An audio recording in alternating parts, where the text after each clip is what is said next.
যে কেও কেও মানে তেনেকুৱা ৰাতি যদি 12টামান বজাত আপুনি যদি শুনিবলৈ পায় আপোনাৰ গা কেনেকুৱা লাগিব এই ভাবিলে কিবা লাগি যায় তো আজি কাহিনীটো পঠিয়াইছে অসমীয়া ছোৱালী নামৰ ভণ্টি এজনীয়ে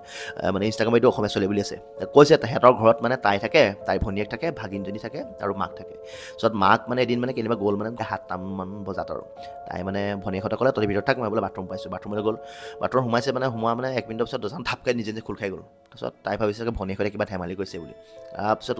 বাথৰুমৰ পৰা ওলাই গৈ ভনীয়েকহঁতৰ দম দিছে তহঁতি কেলৈ এইখন ধেমালি কৰিছে ৰাতিখন বোলে ত' বোলে আমি বোলে একো নাই কোৱা নহয়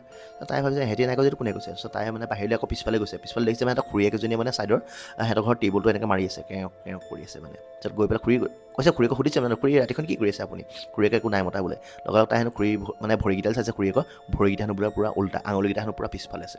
তাই মানে ভয়ত মানে গম পালে কিবা আছে বুলি কৈ মানে ভূত চুত ওলাইছে বুলি ভাবি মানে লগালগ একদম ৰুমৰ ভিতৰত সোমাই লক চক কৰি সোমাই দিলে তাৰপিছত মাকহঁত আহিছে মাকহঁত অহাৰ পিছত মাকক কৈছে আৰু মাকে পূৰা সৰিয়হ চৰিয়হ ছটিয়াই তাৰপিছতে হেনো বোলে ৰাতি